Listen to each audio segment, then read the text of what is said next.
जय जगन्नाथ बंधुगण मोर प्रिय दर्शक बंधु आज आम दुनियार सबुठु अजब सबुठु गभीर एवं सबुठु दुख सुख मिसी एक पवित्र घटना उपरे आलोचना करिबा। राजा परीक्षितंकर मृत्यु पूर्वर शेष 7 दिनर से गुप्त रहस्य। एही 7 दिन रही मानव जीवनर सच्चा अर्थ, मृत्युर सत्य, भक्तिर शक्ति, ज्ञानर प्रकाश एवं भागवतर दैवी वाणी। परीक्षित किए? परीक्षित कौनसी साधारण राजा नुहे। से अभिमन्युंकर पुत्र थिले। महाभारतर समाप्ति समय अश्वत्थामा ब्रह्मास्त्रु श्रीकृष्ण स्वयं उद्धार करिथिबा अद्भुत शिशु।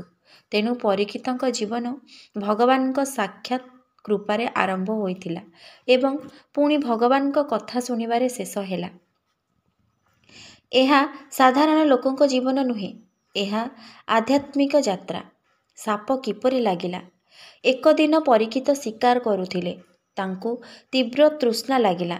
एक ऋषि आश्रम को गले, किंतु से ऋषि ध्यान रे थिले, तेणु उठिले नाही।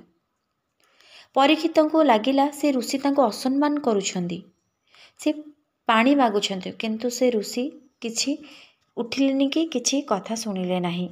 से रागिकी एक मूर्त सर्प को तांको गोड़रे पकाई देले। एहा देखि ऋषिंक छोट पुओ श्रृंगी क्रोधरे साप देले। 7 दिन परे तक्षक नाग तुमको दंशन करी मारिदेव। एहा सुनिले परीक्षित, किंतु परीक्षित भय चिंता आतंक साप देखि जमा भी भयभीत हेले नाही। से भय न करी आत्मचिंतन कले। मोर दोष तांकर दोष थिला, से मानिले। समग्र राज्य छाड़ीदेले। निजको भगवत कथा पाई समर्पित कले। यह साधारण मनीष केबे करि पारि नथांता। यह परीक्षितंक पवित्रता। परीक्षित निष्पत्ति नेले, एबे मु केवल भगवान का कथा सुनिबी। से भाविले मते जेउ माने मृत्युरु दूर नेई पारंती से माने किए? एकमात्र भगवान। से गंगा तट को गले। समस्त देशर ऋषि मुनि तांको देखिबाकू आसिले। एही महासंगम, गुप्त रहस्य, दिव्य शक्ति, वेदर सार सेठारे एक चमत्कार हेला। ठीक सेही समय रे आसिले सुखदेव गोस्वामी। से तांको 16 वर्ष बयस रे थिले, किंतु ज्ञान रे समग्र पृथ्वीटू बड़। से शब्द रे वेद, उपनिषद, योग, त्याग, भक्ति और मोक्ष सबु खोली जाए। समग्र ऋषि मुनि माने मध्य तांकु देखि उठी दंडवत कले। परीक्षित भाविले, एही हेउछन्ति मोर जीवनर सत्य गुरु। परीक्षित पचारिले, हे महापुरुष, जेउ लोकंकु 7 दिन रे मरण हेब, से कौन करिबा उचित? एहा प्रश्न नुहे, एहा मानव जीवनर सबुठु महात्मा जिज्ञासा।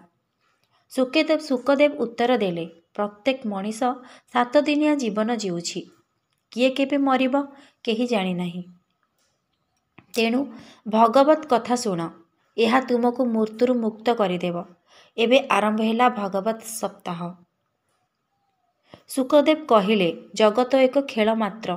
भगवान को लीला आमे आसुछु जाउछु, किंतु आत्मा अजर अमर। परीक्षित यह सुनी भय को भूली गले, मृत्यु को अंगीकार कले, जीवनर सत्य को बुझिले। यह प्रथम रहस्य। सुखदेव कहिले, मरण शरीरर आत्मार नुहे, यह देह बदल। भय करिबा दरकार नाही। परीक्षितंक हृदय शांत हेला। जेउठी ज्ञान अछि सेठी भय नाही।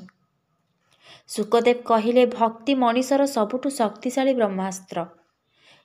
एइठु एहारो मृत्यु, कर्म, दुख किछि पलाई जाई पारे नाही। परीक्षित भितरु दीप्ति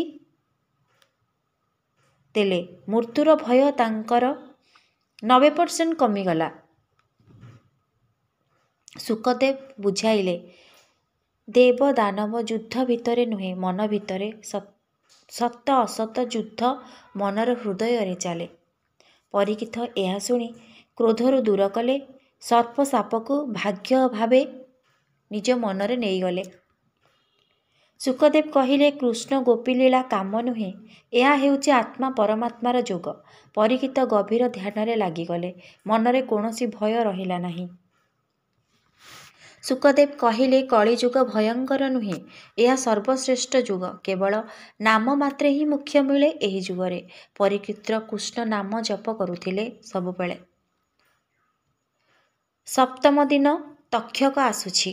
ଆକାଶ ଅନ୍ଧାର, ବତାସ ବଦଳିଲା, କିନ୍ତୁ ପରୀକ୍ଷିତ ସେ ଶାନ୍ତ। ସେ ଧ୍ୟାନରେ, ତାଙ୍କ ହୃଦୟରେ କେବଳ କୃଷ୍ଣ ନାମ। ସୁକଦେବ କହୁଛନ୍ତି, ପରୀକ୍ଷିତ, ତୁମର ମୃତ୍ୟୁ ନୁହେଁ, ଏହା ତୁମର ମୋକ୍ଷ।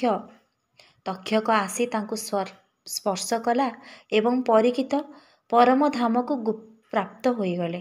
ଜୀବନ ଯେ କୌଣସି ମୁହୂର୍ତ୍ତରେ ବଦଳି ଯାଇପାରେ।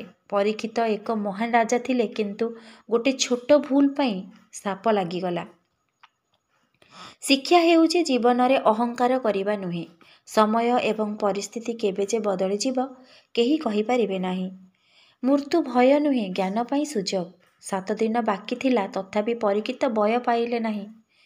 ଶିକ୍ଷା ଜୀବନରେ ଶେଷ ମୁହୂର୍ତ୍ତ ମଧ୍ୟ ଆତ୍ମଜ୍ଞାନ ପାଇଁ ସୁଯୋଗ। ଭୟରେ ନୁହେଁ, ସତ୍ ପଥରେ ଚାଲିବାକୁ ଶିଖ। ଭୁଲ ହୋଇଗଲେ ନମ୍ରତାରେ ଦୋଷ ସ୍ୱୀକାର କରନ୍ତୁ। ପରୀକ୍ଷିତ ନିଜ ଭୁଲକୁ ମାନିଲେ, କାହାକୁ ଦୋଷ ଦେଲେ ନାହିଁ। ନିଜ ଦୋଷ ମାନିଲେ। ଭୁଲ କଲେ ମୁଁ ଭୁଲ କରିଛି କହିବା ସବୁଠୁ ମହାନ ଗୁଣ। ଧନ ସମ୍ପତ୍ତି ଶକ୍ତି କିଛି ସାଙ୍ଗେ ଯାଏ ନାହିଁ। 7 ଦିନ ରହିବା ଜାଣି ରାଜା ସବୁକିଛି ଛାଡ଼ିଦେଲେ। ଶରୀର ଛାଡ଼ିବା ବେଳେ ଧନ ସମ୍ପତ୍ତି ଏକ ଦିନ ମଧ୍ୟ ସାଥିରେ ଯାଏ ନାହିଁ। ଜୀବନର ସତ୍ ଧନ ହେଉଛି ଭଲ କାମ, ଜ୍ଞାନ ଏବଂ ଭକ୍ତି। ଏହି ହିଁ ତମ ସହିତ ଯିବ।